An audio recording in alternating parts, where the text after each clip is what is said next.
पंचायाणम नमो लोहे सौणम। जय बोलो पंच परमेश्वरी भगवान की जय। 24 तीर्थंकर भगवान की जय। गणधर परमेश्वरी भगवान की जय। आचार्य श्री गुंतु सर जी गुरुदेव की जय। वैज्ञानिक धर्माचार्य श्री कनक नंदी जी गुरुदेव की जय। परम पूज्य प्रज्ञयोगी दिगंबर जैनाचार्य श्री गुप्ती नंदी जी गुरुदेव की जय। प्यारे प्यारे बच्चों, आप सभी यहाँ पर बैठे हुए हैं। आप सभी बच्चों के लिए बहुत सारा आशीर्वाद। और कल हमने सभी ने सुना था और आप सभी ने सीखा था कि हमें प्रातः काल उठकर सबसे पहले अपने हाथों को देखना चाहिए और हाथों को देखने के पहले नमोकार मंत्र का जाप करना चाहिए। शायद आप सब बच्चों ने आज किया भी होगा, क्योंकि जो चीजें आपको सिखाई जा रही है आपको प्रैक्टिकल में करना है। सुबह उठने के बाद करना है और रात्रि में सोने के पहले करना है। तो आज हम चलेंगे कि नमोकार मंत्र के और विशेषता, नमोकार मंत्र की क्या विशेषता है और इस नमोकार मंत्र को हम किस प्रकार पढ़ सकते हैं, कब कब पढ़ सकते हैं। तो हमारे आचार्य ने बताया है कि नमोकार मंत्र को हम कभी भी पढ़ सकते हैं, इसका कोई नियम नहीं है। हम कहीं पर भी बैठे हो, खाते पीते सोते जागते चलते फिरते घूमते, कहीं आ रहे हो जा रहे हो गा रहे हो, कहीं पे भी हो, यहाँ तक कि अगर आप शुद्धि के लिए भी गए हैं, शुद्धि मतलब लेटरिन बाथरूम में गए हैं, 2 नंबर गए हो, 1 नंबर गए हो, और कहीं कहीं पर कुछ ऐसी घटनाएं घट जाती है, अपने बुजुर्गों के साथ में घट जाती है।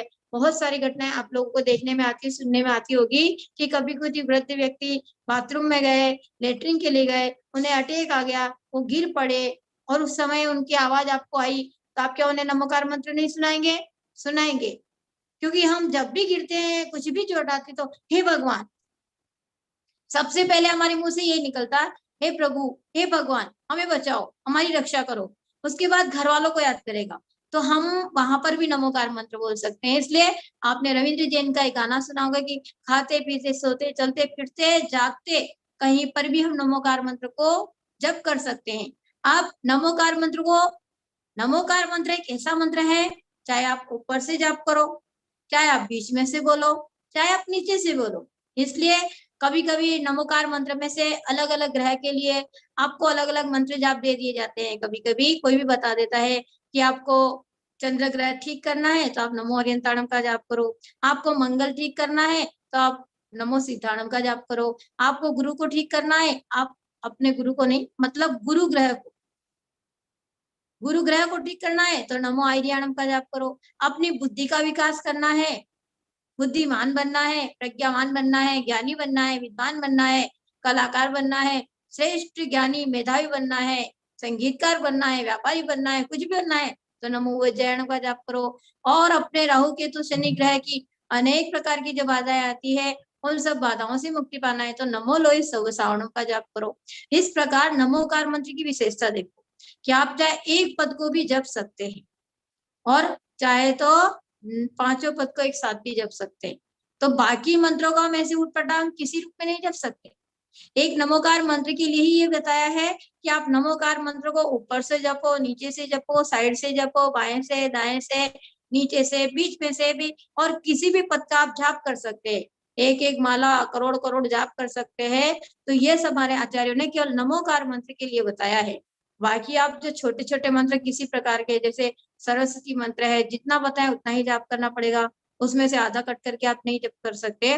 और बाकी मंत्रों को आप हर कहीं चलते फिरते सोते जागते खाते पीते नहीं जप कर सकते। इसलिए जब भी आप सुबह शाम में कोई गलती करते हैं, हम आपको प्रायश्चित दिलवाते हैं, आचार्य वंदना करवाते हैं। शाम को जो भी गुरु भक्ति में रहते हैं उन सबको याद है, और जहां जहां भी गुरुदेव रहे वहां के सब भक्तों को भी याद है कि गुरुदेव की वंदना होती है, आलोचना पाठ प्रायश्चित पाठ पढ़ते हैं। तो उसके बाद में हम गुरुदेव जब प्रायश्चित देते हैं तो प्रायश्चित में क्या देते हैं, आप सबको ध्यान में होगा कि 9 बार नमोकार मंत्र का जाप करो। तो हमसे जो भी गलती होती है, अपराध होता है, तो उसके प्रायश्चित और अपराधों के निवारण के लिए भी हमें नमोकार मंत्र का ही जाप बताया है, बाकी मंत्रों का जाप नहीं बताया है। क्यों नहीं बताया है, इसका कारण है, पहले दिन मैंने बताया था कि नमोकार मंत्र से 84 लाख मंत्रों की उत्पत्ति हुई है, 1-2 की नहीं, पूरे 84 लाख। तो हम गिन भी नहीं सकते, हमें हमारे पास में वो मंत्र सब है, परंतु हम उन सबको आप खोज कहाँ पाओगे, वो हमारे आचार्यों ने लिखे, विद्यानुवाद में है, लघु विद्यानुवाद हमारे कुंतु साहित्य गुरुदेव ने लिखा, एक विद्यानुवाद लिखा, एक लघु विद्यानुवाद लिखा, ऐसे इतने बड़े बड़े ग्रंथ हैं जिनके अंदर पूरे मंत्रों की गिनती और पूरे मंत्र है। तो उसके साथ में अब छोटे रूप में भी मंत्र जाप, नमोकार मंत्र तो हो गया।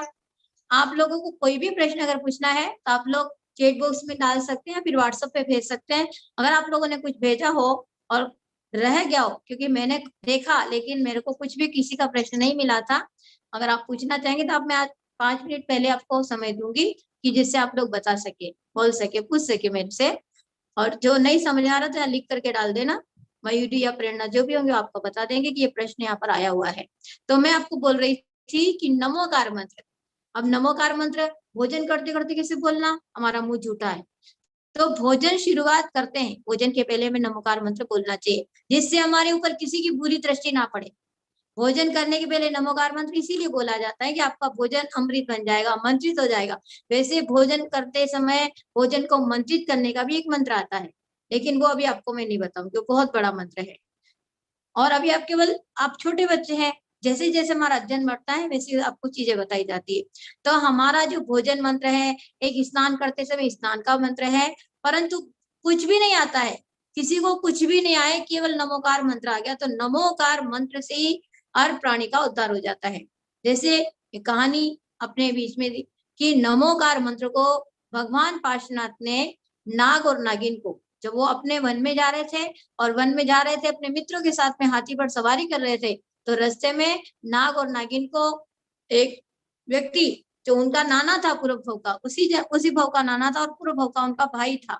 इस प्रकार 10 भव से जो बेर लेता आ रहा था, ऐसा कमट का जीव महिपाल नाम का वह तापसी बनता है और वह छोटा तप कर रहा था, वहां पे यज्ञ कर रहा था। यज्ञ में वो क्या होता है, लकड़ियां डालते हैं, हवन करते हैं, घी डालते हैं, बहुत सारी चीजें डालते हैं।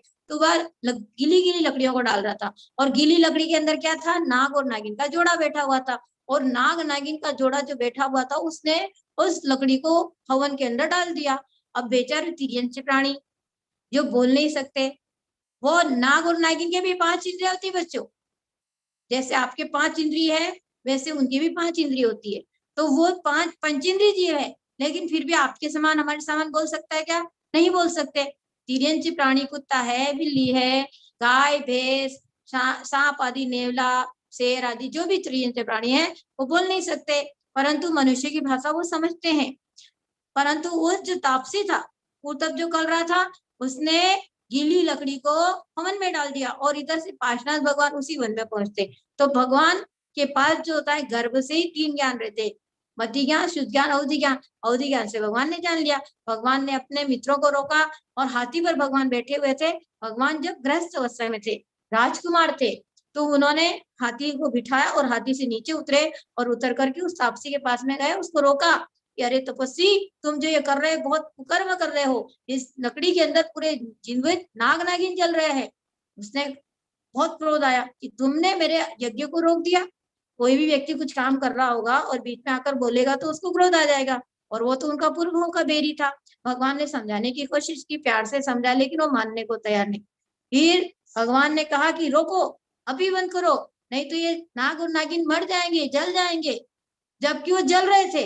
फिर उस तापसी को जब तीव्र क्रोध आया तो उसने, लकड़ी किससे काटते हैं बच्चों, आपको पता है, कुदाल आता है लकड़ी काटने को, एक कुदाली रहती है जिससे लकड़ी काटी जाती है। आप जंगल में कभी देखते होंगे, आपके आसपास में कोई लकड़ी वाला रहता होगा, तो लकड़ी को काटने का एक फरसा रहता है, उसको कुल्हड़ बोलते हैं, अलग अलग जगह सब बोलते हैं। तो लकड़ी काटने वाला उसने फरसा लिया और देर जोर से मारा। जैसे ही मारा, गीली गीली लकड़ी थी और वो लकड़ी के 2 टुकड़े हो गए। तो उसमें से नाग और नागिन बेचारे आधे झुलस गए थे अग्नि के अंदर, क्योंकि तेज आग लग रही थी। उसमें बहुत सारे सामान डाल रहे थे, घी डाल रखा था, हवन सामग्री, कपूर आदि सब चीजें उसने डाल रखी थी। तो जब आग में आग जल रही हो तो वो आग बुझती नहीं, तो वह तुरंत उसमें से नाग और नागिन, अर्ध जले नाग नागिन उसमें से निकले। और फिर जब मरणासन भगवान ने देखा तो भगवान ने उस दोनों को नमोकार मंत्र सुनाया।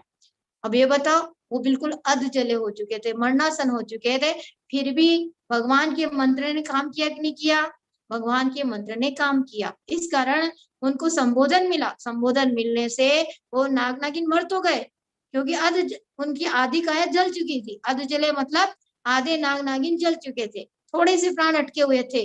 वो तो भगवान और उनका नाग नागिन का पुण्य था कि वो बेचारे बच गए थोड़ी सी देर के लिए, भगवान का आशीर्वाद मिला, भगवान के द्वारा उन्हें मंत्र मिला, तो उसके कारण उनको संबोधन मिलने के कारण वो शांत परिणाम से मरे और मर करके देव पर्याय में गए। अगर वो ऐसे क्रोध अवस्था में मरते, क्योंकि जब तिर्यंची प्राणी को कोई भी सताता है, आप अगर अपने पेड़ पौधों के पास में जाएंगे, उन्हें कुछ संगीत सुनाएंगे, उनके पास उनको पानी डालेंगे, तो पेड़ पौधे बहुत प्रसन्न होते। वो भी एक इंद्रिय जीव है।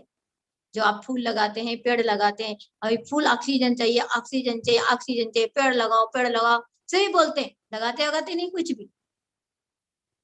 और जहां लगे हुए हैं जंगल में जाकर के देखो कितना अच्छा लगता है, सबको बहुत अच्छा लगता है, जंगल पेड़ पौधे बहुत अच्छे लगते हैं। बगीचे में जाएंगे तो हर व्यक्ति बगीचे में जाकर के सबसे पहला अपना फोटो निकालेगा, हाँ कितना सुंदर बगीचा है। तो ऐसे बगीचे, ऐसे पेड़ पौधे हम अपने घर के आसपास भी तो लगा सकते हैं। तो जो पेड़ पौधों को लगाता है, उनके पास पानी डालने जाता है, उनको प्यार करता है, तो वे पेड़ पौधे जल्दी बढ़ते हैं और वो प्रसन्न होते हैं। और जिन पेड़ पौधों के पास में जो व्यक्ति उनको काटने जाता है, उनको तोड़ने जाता है, बिना कारण उनको सताने जाता है, काट के फेंक देता है, तो वो मुरझा जाते हैं एकदम। उनके हमारी जो परिणाम है, हमारे भाव तरंगे हैं, हमारे भाव उनको जाकर टकराते हैं। कोई आपको प्यार करेगा, जैसे बच्चों को आप प्यार से बुलाते हैं तो आपके पास आता है, और आप बच्चे को डांटते हो तो दूर भाग जाता है। ऐसे कुत्ते के बच्चे को, कुत्तों को देखो, जानवर को देखो, डॉगी को देखो कि आप प्यार से उसको बुलाते हैं, रोटी दिखाते हैं, कुछ भी खाना दिखाते हैं तो आपके पास में आ जाएगा, पूंछ हिलाएगा, आपके आजू बाजू घूमता रहेगा। और अगर आप धुतकारेंगे, उसको लाठी दिखाएंगे तो वो दूर भाग जाएगा और चिल्लाएगा। कोई पत्थर मार दे तो चिल्लाने लगता। तो प्यार की भाषा को और प्यार को ये तिर्यंच प्राणी भी समझते हैं। एक इंद्रिय जीव वनस्पति भी समझती है, क्योंकि उनके अंदर भी जीव है, वो भी जीना चाहते हैं, वो आपका प्यार चाहते हैं। और जो इस प्रकार जब भगवान ने देखा कि नाग नागिन मर रहे हैं तो उन्हें नमोकार मंत्र सुनाया। अब आप बोलेंगे कि उनके तो वो बिल्कुल मरना सन्न थे, फिर मंत्र ने उनके लिए कैसे काम किया। अब उसके लिए अब उदाहरण, जैसे आपके घर पे कोई भी बीमार है, एकदम मूर्छित है, जो कि बोल नहीं रहा है, कोमा में जा चुका है और उसके हाथ पैर भी नहीं हिल रहे, लेकिन फिर भी नमोकार मंत्र सुनाना चाहिए कि नहीं सुनाना चाहिए। तो आप सोचेंगे कि जब वो सुन ही नहीं रहा तो सुना के क्या करेंगे। तो मैं कहूंगी कि नहीं, उनको भी सुनाना चाहिए, आपका मंत्र उनके लिए काम करेगा। आप सोचिए कि जब कभी किसी व्यक्ति की शुगर बढ़ जाती है, बीपी बढ़ जाती है, तो उस समय वह व्यक्ति शुगर और बीपी के कारण मूर्छित हो जाता है, बेहोश हो जाता है, कुछ सुनता नहीं है, बोलता नहीं है। लेकिन क्या करते हैं, उनका मुंह खोल के, अगर शुगर बढ़ गई, शुगर कम हो गई, लो हो गई, तो आप उनके मुंह में शक्कर डाल देंगे, और या फिर उनकी जो गोली है, बीपी की गोली है, उनको गोली दे देंगे। तो जैसे ही गोली देंगे, दवाई देंगे, शक्कर देंगे, तो उनका बैलेंस बराबर होता है कि नहीं होता है? हो जाता है, उनका बैलेंस बराबर हो जाता है और वे व्यवस्थित वापस अपनी लाइन पे आ जाते हैं, आंख खोल देते हैं, बोलने लगते हैं। तो आपकी दवाई ने काम किया है। उसी प्रकार जैसे एक छोटी सी गोली बीपी और शुगर को कंट्रोल कर सकती है, मूर्छित अवस्था से व्यक्ति को वापस होश में ला सकती है। तो ये जो हमारा मंत्र है, नमोकार महामंत्र है, ये नमोकार मंत्र किसी भी अवस्था में सुनाओ, मरते हुए व्यक्ति को सुनाओ, जिसके प्राण निकल रहे हैं, चाहे अच्छा है बुरा है, तो हमेशा में नमोकार मंत्र बोलते ही रहना चाहिए और मरने वालों को सुनाना चाहिए। तो नमोकार मंत्र को नाग और नागिन ने सुना, इसी प्रकार जीवनधर स्वामी ने उनको सुनाया, कुत्ते को सुनाया, तो वो भी देव बन गया। और नाग नागिन को सुनाया तो नाग और नागिन मर करके क्या बने, धर्मेंद्र और पद्मावती बने, जिनकी पद्मावती माता की आज विशेष पूजा पूरे भारत भर में होती रहती है। तो इस प्रकार की भक्ति और इस प्रकार का महत्व जो है, महिमा है, वह नमोकार मंत्र में है। अब ये नमोकार मंत्र का एक अक्षरी मंत्र भी होता है। एक अक्षरी मंत्र कैसे बनेगा, तो उसमें जो नमोकार मंत्र है, तो नमोकार मंत्र में एकाक्षरी मंत्र ओम। हम कोई भी मंत्र बोलते हैं तो सबसे पहले, जैसे आप पूजन बोलो, स्थापना करो, कहीं पे भी किसी मंत्र का जाप करो, तो वहां सबसे पहले क्या आता है, ओम, ओम ह्रीम श्रीम, फिर उसके बाद आगे कोई भी मंत्र आएगा। तो ओम जो बीजाक्षर है, ओम जो है ये किससे बनता है, तो ओम मंत्र जो है वह ओम बीजाक्षर मंत्र बनेगा हमारा, नमोकार मंत्र में से ओम निकाला जाता है। अब आप सब ध्यान से सुनना, आप लोगों की परीक्षा होगी, हम 13 तारीख के दिन इसी आईडी पर, जितना हमको आधा घंटे का समय है, आधे घंटे के अंदर आपका एग्जाम होगा।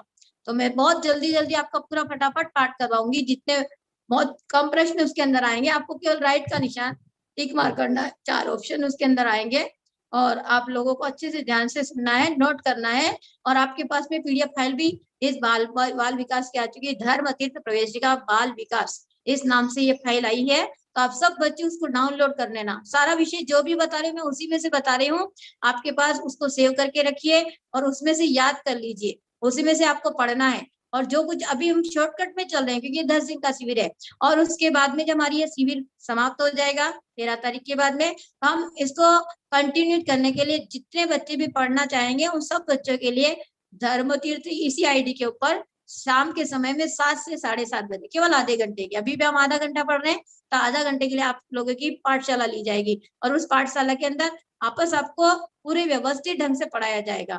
सबके पास में पीडीएफ फाइल आप पूरे सारे ग्रुप में आ चुकी है, तो एक दूसरे का आप लोग भेज दीजिए, जिनके पास नहीं आए तो ग्रुप में से प्राप्त कर लीजिए। मेरी तरफ से जा चुकी है और वेबसाइट पे भी है, धर्मतीर्थ की वेबसाइट है, वहां पे भी पीडीएफ फाइल है, तो उसमें से आप लोग उसको पढ़ सकते हैं। जितना भी है मैं उसमें से आप लोगों को बता रही हूँ, अलग से कुछ भी नहीं है, उसमें से आप पूरी जानकारी ले सकते हैं। तो मैं बता रही थी कि ओम शब्द, अब ओम शब्द कैसे बना, तो नमो अरिहंताण, तो अरिहंत पंच परमेष्ठी होते हैं, मेरे 5 परमेष्ठी हैं, अरिहंत जी, सिद्ध जी, आचार्य जी, उपाध्याय जी और सर्व साधु। तो इस प्रकार अरिहंत का अ, सिद्ध को अशरीरी बोलते, तो अशरीरी का अ प्लस अ बराबर बन गया आ, और आचार्य का आ प्लस आ बराबर आ। अब उपाध्याय का उ लिया तो आ में ओम उ मिलाने से ओ बन गया ओ। और जो सर्वसाधु परमेष्ठी है उनको मुनि बोलते हैं, मुनिराज बोलते हैं, सबसे पहले वो मुनिराज की जय बोलते हैं, कभी भी किसी के जयकारा लगाते मुनिराज बोलते हैं, मुनि तो मुनि, तो मुनिराज के में से म शब्द ग्रहण करना है। म शब्द तो ओ और प्लस म, तो ओ और म मिला करके मिल गया हमारा ओम, इस प्रकार बनता है ओम। तो ओम बीजाक्षर किसमें से निकला, नमोकार मंत्र के पहले पहले पद, पहले अक्षर, प्रथम अक्षर को ग्रहण करना है और उसमें से ओम बनाना है, इस प्रकार ओम बनता है।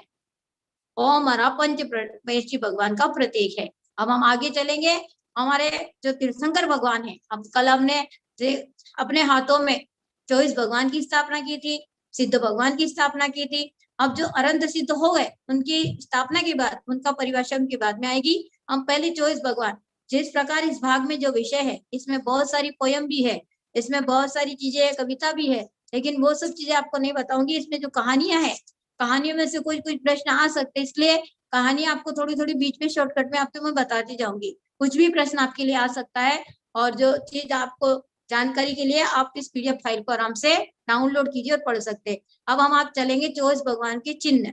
हमारे तीर्थंकर भगवान 24 होते हैं, इस वर्तमान काल के 24 तीर्थंकर, भूतकाल के 24, वर्तमान काल के 24 और भविष्य काल के 24, इस प्रकार 24 24 24 24 मतलब 24, इंग्लिश में जो समझते होंगे तो 24 तीर्थंकर, और जो हिंदी में समझते हैं तो 24 भगवान, 24 तीर्थंकर भगवान के नाम और नाम के साथ उनका चिन्ह, भगवान के नाम और चिन्ह हमें याद होना चाहिए, क्योंकि हमें नमोकार मंत्र और साथ में हमारे भगवान, जैसे हमारे घर में अपने माता पिता का नाम, आपके दादा दादी आप बोलने लगते हैं तो भी सिखा देते हैं, लेकिन भगवान के नाम भी हमें सीखना चाहिए। और आप सबको, बहुत सारे बच्चों को याद भी होगा, और जिनको याद नहीं है तो वो याद भी कर देंगे, साथ में आप सभी बोलते जाएंगे।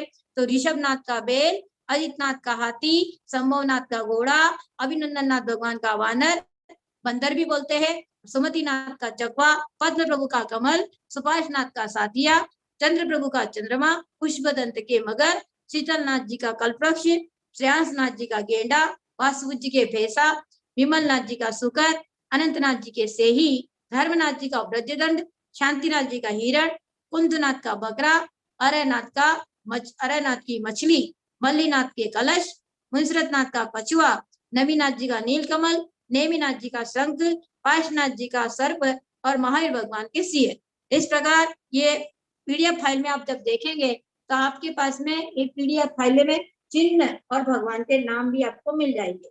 ये चिन्ह और भगवान के नाम इसमें लिखे हुए हैं, और इसका हमने एक गाने के रूप में, जैसे महाराष्ट्र में मराठी भाषा में एक बहुत अच्छा गाना आता है, लेकिन हमने हिंदी में इसका चिन्ह का एक गीत लिखा हुआ है, तो हम उसी को पढ़ेंगे।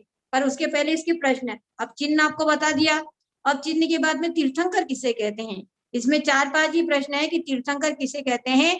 जो धर्म तीर्थ का प्रवर्तन करे उन्हें तीर्थंकर कहते हैं। तीर्थंकर शब्द का अर्थ मतलब तीर्थंकर किसे कहते हैं, तो धर्म तीर्थ का प्रवर्तन करे उन्हें तीर्थंकर कहते हैं। अगला प्रश्न, तीर्थंकर कितने होते हैं, तो मैं आपको बता चुकी तीर्थंकर 24 होते हैं।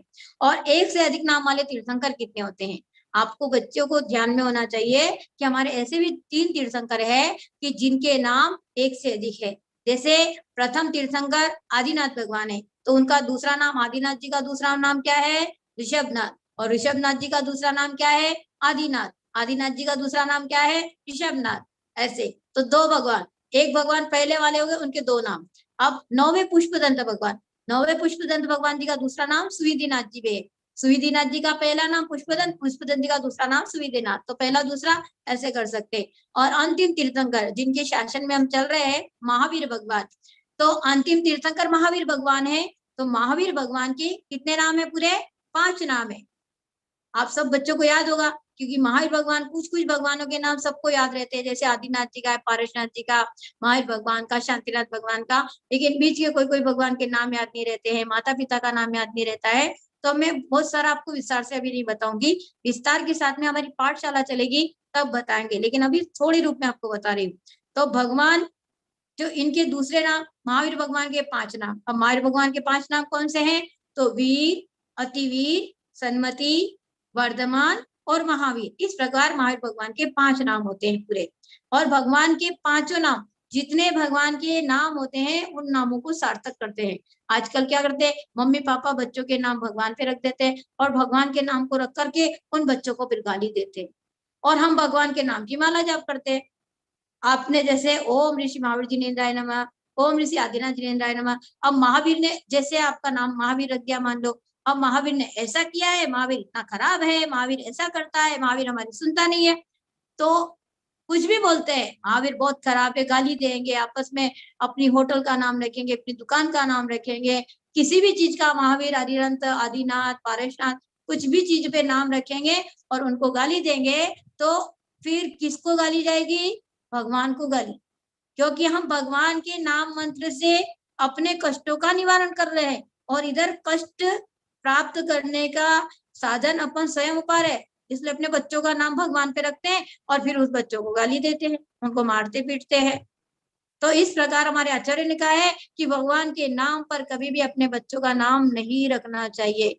महावीर तो कुछ भी करे, महावीर तो बहुत पागल है, क्या हमारे भगवान पागल है?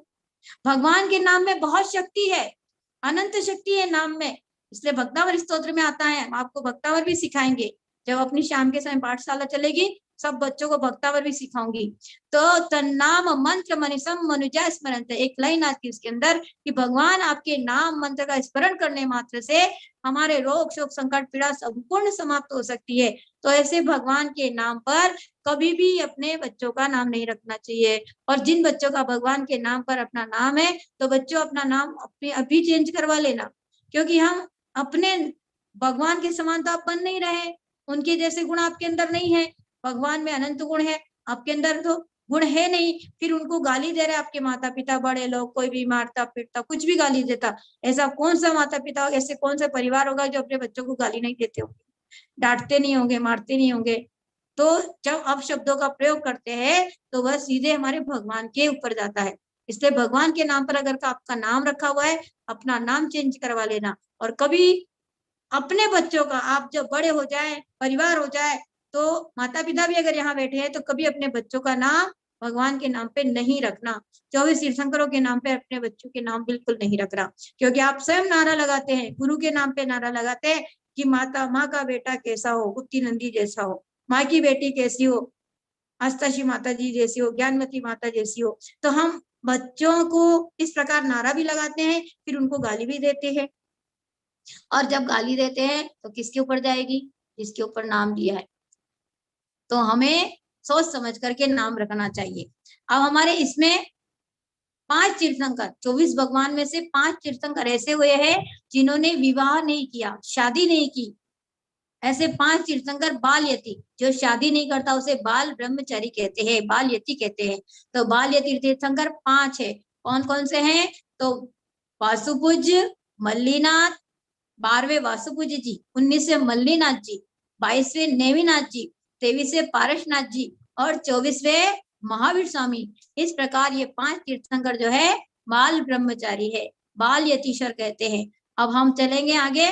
जो चिन्ह है उस चिन्ह को मैंने एक कविता के रूप में लिखा है।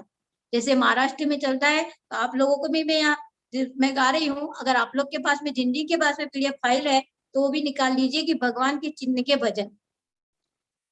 भगवान का चिन्ह क्या है, उस चिन्ह को हमने गाने के रूप में लिखा है, तो आप लोग को ये याद करना है। इसलिए सभी बच्चे निकाल लीजिए अपनी अपनी PDF फाइल में। और जिन लोगों ने अभी तक PDF फाइल को डाउनलोड नहीं किया हो तो बाद में क्लास होने के बाद आप अवश्य में प्राप्त कर लीजिएगा। प्रेरणा से बोलना, मयूरी से बोलना, आपके पास पहुंचा देंगे। व्हाट्सएप पे आप नंबर डाल रहे हैं, उनके पास में वो पहुंच जाएगी। और मैं अपन शुरू करते हैं। 2-3 ही मिनट बचे हैं, जल्दी से इसको पूरा करेंगे।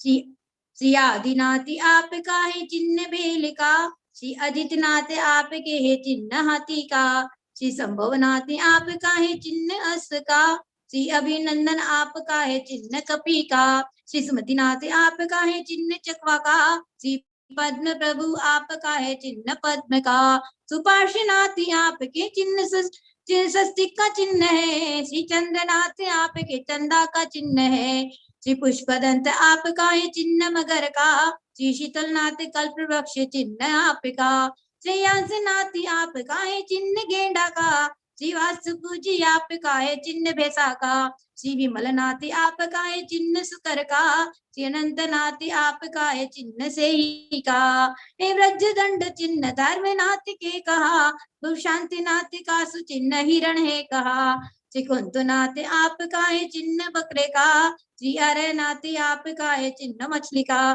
श्री मल्लीनाथ आपका है चिन्ह कुंभ का, श्री मुश्रुति आपका है चिन्ह कछुए का, श्री नमीनाथ का है चिन्ह नील कमल का, श्री नेमिनाथ आपका है चिन्ह शंख का, श्री पार्श्वनाथ आपका है चिन्ह सर्प का, महावीर प्रभु आपका है चिन्ह शेर का, 24 चिन्ह युक्त नाथ को प्रणाम हो, त्रिकाल के समस्त सिद्ध को प्रणाम हो, त्रिकाल के सब सिद्ध को, त्रिकाल के समस्त सिद्ध को प्रणाम हो। बोलो 24 तीर्थंकर भगवान की जय। तो ये 24 तीर्थंकर भगवान के चिन्ह का गीत है, ये कविता के रूप में है। आप बच्चों को सबको इसको भी याद करना है। और नमोकार मंत्र की जो कविता कहानी भी आपको बताइए कि नाग नागिन को नमोकार मंत्र सुनाया और वे सब वो दोनों मर करके नाग और नागिन धनेन्द्र और पद्मावती बने। और बाकी अपने चिन्ह हो गए। आज का ये पाठ पूरा हुआ है। हाँ, इसमें किसी ने कोई प्रश्न अगर डाला हो तो वो आप मेरे को प्रेरणा या मीरी जो भी यहाँ पे हैं तो बता दीजिए कि किसी ने कोई प्रश्न पूछा है क्या, क्योंकि अपना समय हो रहा है। अभी आगे आचार्य श्री उत्तरंजन जी गुरुदेव की दूसरी क्लास यहाँ पर शुरू होगी। जी माता जी, हम तैयार हैं क्लास के लिए। जी गुरुदेव, हम नमोकार मंत्र के साथ में आज की क्लास यहाँ पर एंड करेंगे। सभी बच्चे मेरे साथ बोलेंगे, नमो अरिहंताणम, नमो सीताणम, नमो ऐरियाणम, नमो वजायाणम, नमो लोहे सब सावणम। नमोकार मंत्र ये एक हुंडा और सरबड़ी काल का दोष है कि तीर्थंकर किसी को नमस्कार नहीं करते। तो पार्षद भगवान ने नाग नागिन को नमोकार मंत्र कैसे सुनाया। नमोकार मंत्र ये काल का प्रभाव है और भगवान ने देखा कि वो जीव मर रहे हैं, मरणासन है, तो उनको नमोकार मंत्र भगवान ने सुनाया। ऐसा हमारा आगम बोलता है और उनकी भाषा में नमोकार मंत्र, उनको जिस भाषा में समझ में आए उनको नमोकार मंत्र सुनाया है। ऐसा प्रमाण है, इसलिए इस प्रमाण को हम नकार नहीं सकते। और जो भगवान जिनवाणी में जो प्रमाण आता है उसी के आधार पर हम चलते हैं। और इस चीज को पाठ पुराण उत्तर पुराण सभी ग्रंथ हमारे सभी आचार्य इस बात को स्वीकार करते हैं कि नाग और नागिन को नमोकार मंत्र भगवान पार्श्वनाथ ने सुनाया था। भगवान नहीं बोलते हैं, दीक्षा लेने के पहले कोई भी नमोकार मंत्र नहीं सुनाते हैं, लेकिन और दीक्षा के समय भी नमः सिद्धि भी ही बोलते हैं, नमस्कार नहीं करते, लेकिन नमस्कार मंत्र सुनाया है भगवान। माता जी दोष नहीं है, एक अपवाद है। जनरली तीर्थंकर भगवान नमोकार मंत्र नहीं बोलते हैं, लेकिन यहाँ विशेष नियम बना, विशेष कारण था, इस कारण को बोलना पड़ा। हाँ, कोई बुराई नहीं, कोई दोष नहीं। अच्छा आप पढ़ा रहे हैं आस्था श्री माता जी, काफी अच्छा विषय बाल विकास के माध्यम से पढ़ा रहे हैं। काफी अच्छे संख्या में बच्चे यहाँ पर लाभ ले रहे हैं। अभी 420 लोग यहाँ पर हैं, 421 लोग यहाँ पर हैं जो निरंतर अध्ययन कर रहे हैं। आइए हम ध्यान की ओर बढ़ते हैं। माता जी को बहुत सारा आशीर्वाद। भगवान की जय, आचार्य गुरुदेव की जय।